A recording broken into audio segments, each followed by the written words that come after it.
Hello friends, नमस्कार। मैं हूं उमाकांत पंड्या।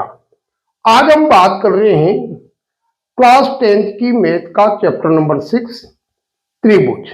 और त्रिभुज के अंतर्गत भी जो बात हो रही है वो बात होगी हमारी समरूप और समरूपता पर। इसका पार्ट फर्स्ट हमने अपलोड कर दिया है, जिसमें हमने समरूप के विषय में विस्तृत चर्चा की और साथ में ही जहां दो त्रिभुजों को एंगल एंगल एंगल नियम से किस प्रकार से समरूप करते हैं उस पर विस्तृत चर्चा की। हम यहां पर प्रत्येक शब्द का और प्रत्येक कॉन्सेप्ट पर बहुत डिटेल से बात करेंगे, जिससे आपका कॉन्सेप्ट भी क्लियर हो जाए और साथ में आने वाली प्रश्नावलियां भी बेहतर तरीके से आप सॉल्व कर पाए। तो आइए शुरू करते हैं हम हमारा चैप्टर समरूप और समरूपता। पहले हम इन दोनों शब्दों को समझते हैं कि समरूप या समरूपता क्या होती है। समरूप और समरूपता का संबंध वैसा ही है जैसे यहां शब्द देखिए, मानव और मानवता में। इसका क्या अर्थ हुआ कि हमारे आसपास में जितने व्यक्ति हमें दिखाई देते हैं, जिसके दो हाथ पैर हैं, वह सभी व्यक्ति मानव नहीं कहे जा सकते। यदि उनमें मानवता का गुण नहीं है तो वो किसी भी कंडीशन में मानव नहीं हो सकते, भले ही दिखने में आपको मानव की तरह दिखे, पर हम उनको मानव नहीं कह सकते। अब मानव होने के लिए किस गुण की जरूरत है? तो मानव होने के लिए उसमें मानवता होनी चाहिए। और मानवता का अर्थ है जिस व्यक्ति में प्रेम, करुणा, श्रद्धा और दया का भाव है। इस प्रकार के जो गुण हैं, उन्हीं गुणों को हम कहते हैं मानवता। ये जो इसकी प्रॉपर्टी है, जो इसके अंदर निहित गुण है, उसी को हम कहते हैं मानवता। और इसी मानवता की वजह से ही वह व्यक्ति मानव कहलाता है। उसी प्रकार से यहां त्रिभुजों में भी समरूप तभी कहलाएगा कोई भी त्रिभुज या कोई भी बहुभुज जब उसमें समरूपता होगी। जैसे मानवता में प्रेम, दया, करुणा वाली बात हुई, वैसे ही यह समरूपता में कौन सा गुण चाहिए, तो उसके विषय में हम विस्तृत चर्चा पहले कर चुके हैं। फिर भी हम यहां पुनः एक बार इस बात को कर लेते हैं कि इसमें किस गुण की आवश्यकता होती है। यदि दो त्रिभुज हैं और उन त्रिभुजों में यदि उनकी संगत भुजाएं समानुपाती हो और संगत कोण जो है वो बराबर हो, उस स्थिति में हम कहेंगे कि ये त्रिभुज है वो समरूप है। अब इन बात से क्या समझ में आया कि इसकी जो प्रॉपर्टी, जो समरूपता है, वो कहां पर निहित है? उन दोनों त्रिभुजों को जब हम कंपेयर करते हैं और दोनों त्रिभुजों में यदि उनके कोण जो बराबर मिलते हैं, वो एक गुण हुआ, वो हो गई इसकी समरूपता। और यदि उनकी भुजाएं समानुपाती हैं तो वो हो गया उसका दूसरा गुण, वो भी हो गया समरूपता। यदि ये दोनों ही गुण उसमें हैं, यानी कि दोनों त्रिभुजों में ये वाले गुण हैं, इसलिए ये दोनों त्रिभुज आपके क्या कहलाएंगे? समरूप। ये बात आपको समझ आ गई होगी। और समरूप के लिए हम जिस सिंबल का उपयोग करते हैं वो सिंबल कुछ इस प्रकार का है। ये बात आपको समझ आ गई होगी। अब आगे बात करते हैं। अब यहां पर हम क्या बात कर रहे हैं? पहले वाले जो फर्स्ट जो वीडियो अपलोड किया उसमें मैंने एंगल एंगल एंगल जो नियम है, कौन कौन कौन नियम से हम दो त्रिभुजों को किस प्रकार से समरूप करते हैं, उस पर चर्चा की। आज हम बात करेंगे यदि यहां पर इसकी साइड्स यानी कि इसकी भुजाएं दे रखी हैं, तो हम उन त्रिभुजों को किस प्रकार से समरूप करते हैं। यह बहुत ही सरल है, पर यदि इसके जो मूल बातें हैं उस पर यदि आपने ध्यान केंद्रित नहीं किया तो पूरा सवाल करने के बाद भी गलत हो जाएगा। उसकी जो छोटी छोटी बातें हैं उसको हमें पूरा ध्यान रखना है और वीडियो को शुरू से अंत तक देखना है, क्योंकि अंत में ही आपको पता चलेगा कि कौन से त्रिभुज समरूप हुए। जैसे मान लीजिए आपके पास में ये दो त्रिभुज है, ए बी सी, और दूसरा त्रिभुज है पी क्यू आर। तो हम इन दोनों का नाम लिख देते हैं, त्रिभुज ए बी सी व त्रिभुज पी क्यू आर। अभी जो दोनों त्रिभुज हैं तो ये दोनों नाम जैसे हैं वैसे ही ये समरूप नहीं होंगे। यही बहुत महत्वपूर्ण बात है। ये हो सकते हैं पर हमेशा नहीं होंगे।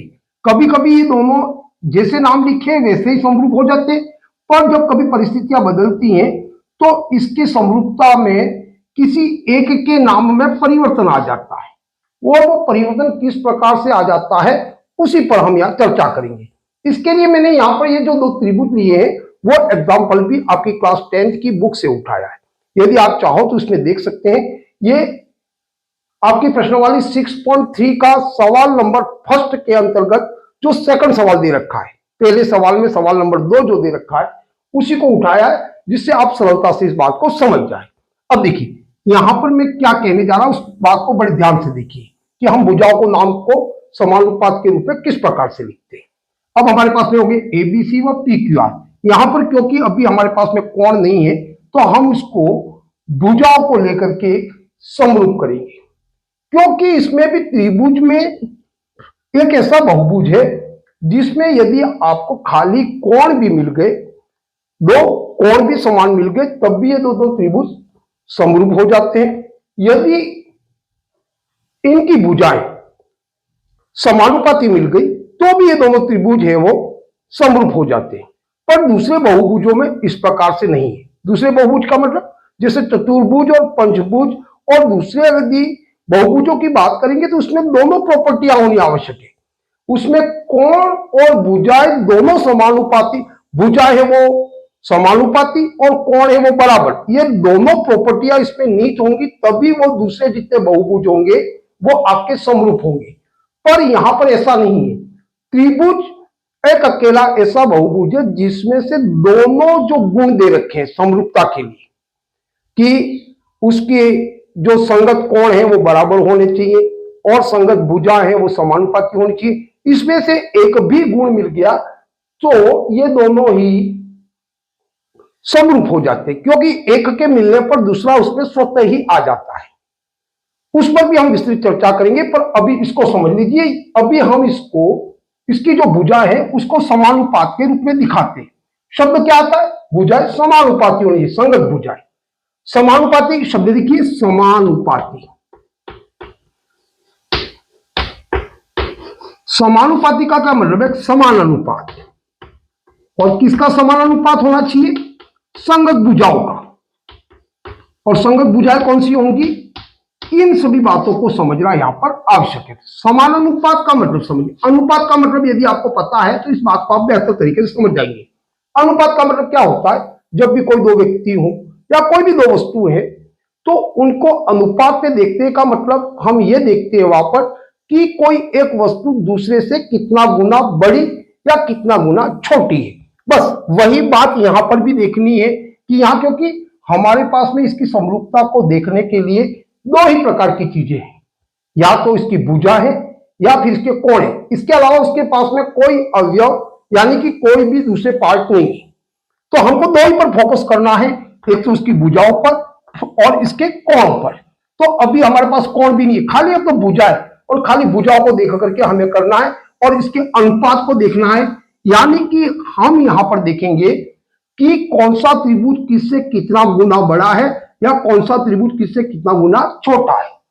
तो अब आपका जो ध्यान है वो उसकी भुजाओं पे होना चाहिए। अब भुजाओं पर ध्यान करने पर हमें पता चलता है, ए बी भुजा को देखा, यहां 2 लिखा हुआ है।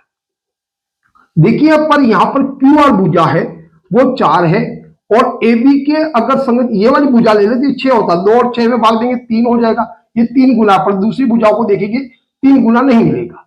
यदि सामान्य तरीके से आपने देख लिया ये 2 है तो ये 4 है, यानी कि ये दुगुनी है। ये 2.5 है तो ये 5 है, ये इससे दुगुनी है। और ये 3 है तो ये 6 है, ये इससे दुगुनी, यानी कि इनकी 3 भुजाएं जो है वो दुगुनी है। इस एबीसी त्रिभुज से पी क्यू आर की जो भुजा है वो दुगुनी है, यानी कि इस त्रिभुज से ये त्रिभुज दुगुना है, यानी कि इससे 2 गुना बड़ा है। और यदि इसकी तुलना इससे की जाए तो इसका मतलब हुआ कि इस त्रिभुज से ये त्रिभुज आधा है। ये दोनों बातें आपको समझ आ जानी चाहिए।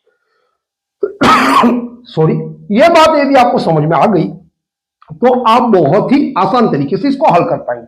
अब लिखने का तरीका, यदि ये छोटी सी बात आपको समझ में आ जाती है, एक बार नजर डाल के आप देख लोगे कि कौन सा जो भुजा है वो किसके समानुपाती है, ये आपने देख लिया। आपको तुरंत देखना ही है कि उसमें जैसे ही भुजा दी तो आपको उस पर अनुपात ही ढूंढना है, बस ये काम करना। हो सकता है वो दुगुना हो सकता है, हो सकता है वो तिगुना हो, चौगुना हो, तो आपने इसको ढूंढ लिया। तो फिर यहां आता है लिखने का नंबर।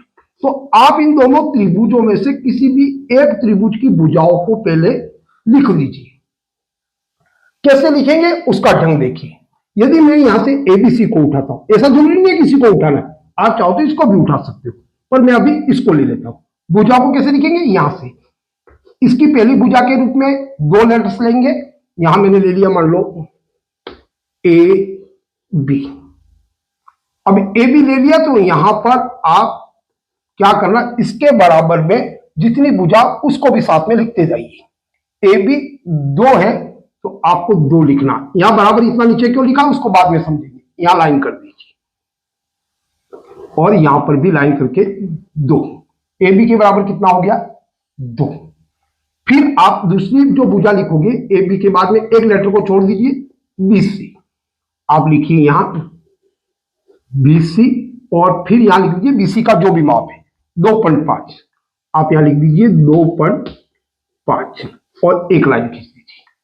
फिर बीसी के बाद में एक लेटर छोड़ दीजिए, अब एक ही लेटर बचा तो अब तो भुजा नहीं है, तो आपको पुनः यहां लौटना है। तो आप इस भुजा को सी ए भी लिख सकते हो, चाहो तो ए सी भी लिख सकते हो, क्योंकि यह देखो इस भुजा को ए सी भी बोला जा सकता है और सी ए भी बोला जा सकता है। तो सही अच्छे से नाम के लिए हम लिख देते हैं ए सी। आप चाहो तो सी ए लिख सकते हो, ए सी लिख दिया और इसके नाप को लिख दीजिए। कितना नाप दे रखा है, 3। आपने इसको 3 लिख दिया, इसके बराबर में, इसके बराबर में 2.5 लिख दिया या 3 लिख दिया। अब आपको क्या करना है वो देखिए। अब आपको यहां से नीचे जो भुजाएं लिखेंगे उसके समानुपात संगत भुजा जो लिखेंगे उस पर आपका फोकस होना चाहिए। अब ए बी आपने देख लिया कि ये दुगुना है, तब कौन सा दुगुना है यहां पर वो आपको देखना है। ए बी से कौन सा 2 से दुगुना कौन, 4। तो यहां पर इसकी जो संगत भुजा नीचे आएगी वो आएगी 4 वाली, यानी कि क्यू आर। तो यहां आप लिख दीजिए क्यू आर और इसका नाम लिख दीजिए साथ में ही 4। अब बीसी 2.5 है, उसकी दुगुनी भुजा कौन सी है, 5। तो यहां कौन सा आएगा, पी आर। तो आप यहां लिख दीजिए पी आर और यहां बटे में लिख दीजिए 5। अब एसी भुजा है तो आपकी एसी भुजा 3 है, इसकी दुगुनी कौन सी है, 6। तो यहां कौन सा नाम आएगा, पी क्यू। आप लिखिए पी क्यू और यहां लिखिए 6। इस प्रकार से आपने लिख दिया और आपको पता है इसका अनुपात, यहां काटेंगे क्या आएगा, यहां 1 यहां 2, तो यहां भी 1 यहां 2, 1 और 2, क्योंकि भाग देने पर 1/2 इसका अनुपात आएगा। आप यहां पर लिख दीजिए 1/2 बराबर 1/2 और 1/2। आपने ये प्रूव कर दिया कि इसकी जो संगत भुजाएं हैं वो सभी समानुपाती हैं। जैसे ही आपने ये प्रूव कर दिया वैसे ही ये दोनों त्रिभुज आपके समरूप हो गए। तो कौन से नियम से समरूप हुए, ये देखिए, ये हुए हमारे भुजाओं से हुए, तो हम कहेंगे एस एस एस नियम से। क्या कहेंगे, एस एस एस नियम से। ये नियम आपके सर्वांग सम पे भी लगता है, ये जो समरूपता है, और यही नियम आपके सर्वांग सम पे आता है। सर्वांग सम में एस एस नियम का मतलब होता है कि दोनों त्रिभुजों की भुजाएं समान होती है, पर यहां अनुपात में भी समानुपाती है, जब भी आप इस एस एस एस का उपयोग करते हैं। तो आपने लिखा एस एस एस नियम से अब महत्वपूर्ण बात है कि कौन से त्रिभुज समरूप हुए, क्या एबीसी त्रिभुज व पीक्यूआर हुआ।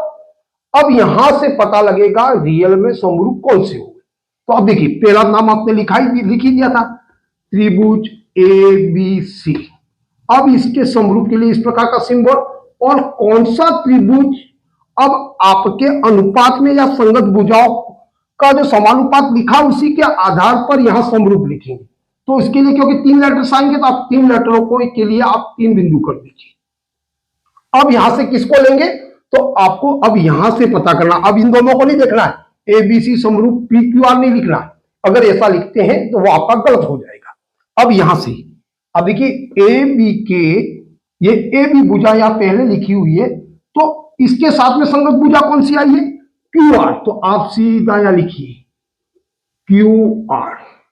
अब तो एक ही लेटर बचा आपका, क्यू आर होने के बाद में त्रिभुज का क्यू आर आगे कौन सा लिखा, पी। अब फिर इनको मिलाइए, क्या रियल में ये सही लिखा या गलत लिखा है। अब देखिए ए बी बटा क्यू आर, तो यहां आ जाएगा ए बी, इसके 2 लेटर्स लिए आपने पहले, तो इसके भी 2 लेटर्स लिए, तो यहां ए बी संगत जो भुजा समानुपात की है वो क्यू आर, फिर छोड़ा आपने ये क्यू आर बराबर है, दूसरी भुजा आ गई बी सी, तो यहां आ रहा है आरपी। आरपी आया पी आ रहा है, देखिए आरपी बोलो चाहे इसको पी आर बोलो, कोई फर्क पड़ने वाला नहीं, दोनों में से कोई भी नाम आना चाहिए। बीसी के बराबर में आरपी या पी आ रहा है, देख लो बीसी के बराबर में पी आर आ रहा है, यानी कि ये वाला भी सही है। अब देखिए तीसरा कौन सा हो जाएगा, बी हटाने पर एसी, एसी भुजा के समरूप आना चाहिए, यहां भी पी क्यू या क्यू पी, तो एसी के लिए पी क्यू। आपको कुछ इस प्रकार से इन नामों को सही करना है। अब हमारे पास में जो त्रिभुज समरूप होगा वो त्रिभुज समरूप कौन सा कहलाएगा, एस एस नियम से त्रिभुज एबीसी समरूप त्रिभुज क्यू आर पी, ना कि पी क्यू आर। यहां त्रिभुज का नामकरण चेंज हो गया, क्यू आर पी हो गया। इस प्रकार से हम त्रिभुजों को समरूप करेंगे। हम प्रत्येक शब्द की और प्रत्येक आपका जो सवाल है या प्रश्नवाली है उस पर प्रत्येक चीज की डिटेल से बात करेंगे हर प्रश्नवाली में। यदि यह प्रयास आपको अच्छा लगता है तो आप कमेंट के माध्यम से जरूर बताइए, साथ में ही कमेंट कीजिए जिससे हमारे उत्साह में वृद्धि होगी, और साथ में सब्सक्राइब कीजिए। मैं इस प्रश्नवाली को पूरा करवाऊंगा 6.1, 6.2 और 6.3 को, और जहां भी जरूरत है आपके शब्दों में या जहां भी आपके डाउट्स हैं, किसी भी डाउट्स को मैं पूरी तरह से क्लियर करने का कोशिश करूंगा। आज के लिए बस इतना ही। जय हिंद, जय भारत।